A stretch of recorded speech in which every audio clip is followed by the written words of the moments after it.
The universe is a lie. Space is mostly nothing. When you look at a photograph of the pillars of creation or the sprawling spiral arms of the Andromeda Galaxy, your brain interprets a masterpiece of celestial architecture. You see clouds of gas, trillions of stars, and the glowing embers of creation. You see a crowded, busy, and vibrant cosmos. You are wrong. Our human eyes are evolved to perceive contrast, not scale. We focus on the light because the dark is too vast to comprehend. But if you want to understand reality, you have to stop looking at the stars and start looking at the gaps between them. The most fundamental truth of our existence is that the universe is not a collection of objects. It is a desert of absolute, terrifying nothingness. Let's look at the math that the mainstream avoids because it makes us feel like a rounding error.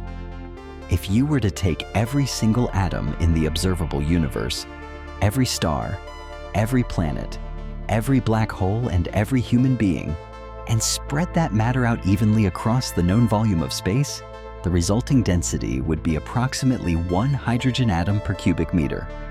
Think about that. Visualize your bedroom. Now, imagine stripping away the walls, the bed, the air, and the light. In that massive volume of space, there is nothing but one single, lonely atom of hydrogen. That is the true face of the cosmos. We live in a reality so thin that it shouldn't, by any logical metric, exist at all. This emptiness isn't just out there in the deep dark. It is in here, inside of you. We believe we are solid beings sitting on a solid earth. We are not. Every atom that makes up your body is 99.999% empty space. To visualize the scale, imagine an atom is the size of a massive football stadium. The nucleus, the solid part, is a small marble sitting on the 50-yard line. The electrons are tiny gnats buzzing in the highest rows of the bleachers. Everything in between is a haunting, hollow vacuum. If you were to remove the empty space from the atoms of every human being on Earth, the entire human race, all 8 billion of us, would fit inside the volume of a single sugar cube. We are ghosts held together by electrical tension. We are a thin film of matter stretched over an infinite abyss. The reason we struggle to grasp this is that our maps are designed to fail us. In every classroom on the planet, the solar system is depicted as a neat family of planets sitting side by side. It is a comforting image, but it is a total fabrication. If the sun were reduced to the size of a grapefruit in the center of a city, the Earth would be a tiny grain of salt located 50 feet away. You would need a magnifying glass to find it. Jupiter would be the size of a marble, 2 blocks away. Pluto would be a microscopic speck of dust located over half a mile from that grapefruit. In between those tiny specks, nothing. Not a rock, not a gas cloud, just a cold, radiation-soaked vacuum. And that's just our local neighborhood.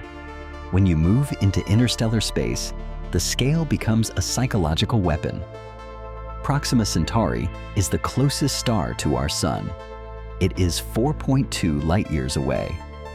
In our grapefruit scale model, that star is over 2,000 miles away. Between the grain of salt in your hand and the next grapefruit in the next state, there is nothing. It is a distance so vast that even light, the fastest thing in the universe, takes years to cross it. This is the void gradient. Most of the universe isn't just empty, it is aggressively lonely. We find regions in the deep cosmos known as great voids. The Boötes void is a sphere of nothingness 330 million light-years in diameter.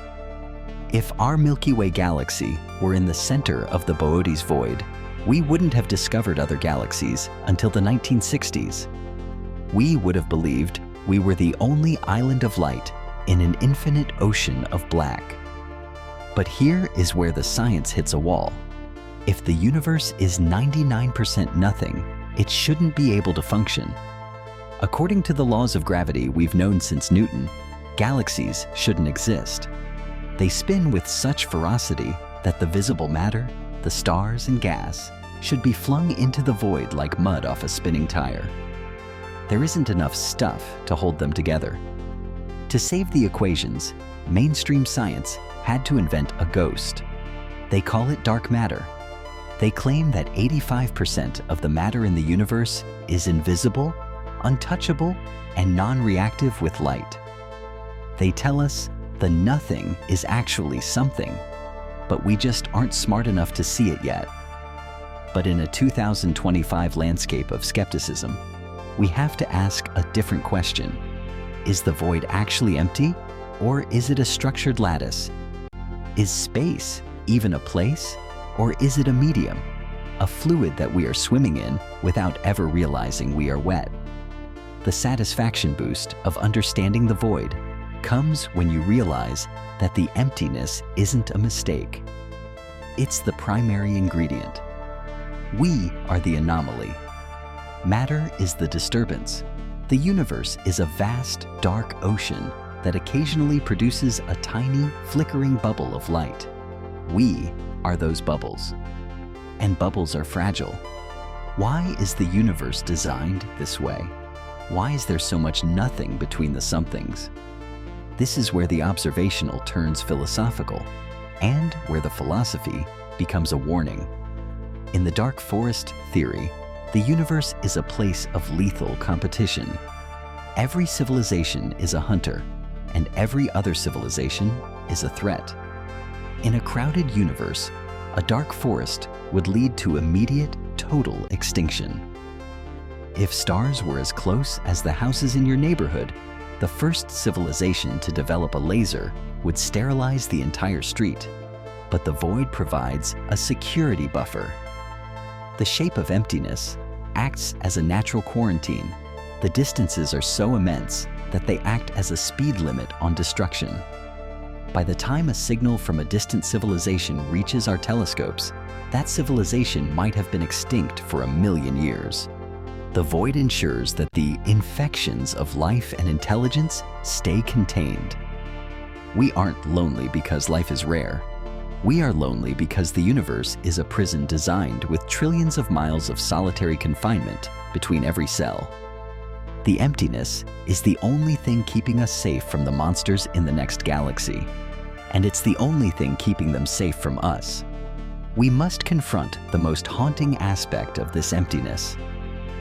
Most of reality has no witnesses. We live in an era of the observer effect.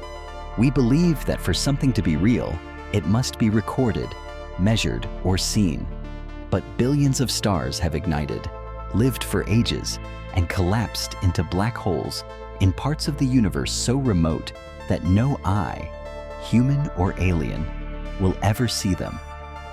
Entire galactic collisions involve billions of worlds, and untold histories are occurring right now in the great voids without a single soul to watch.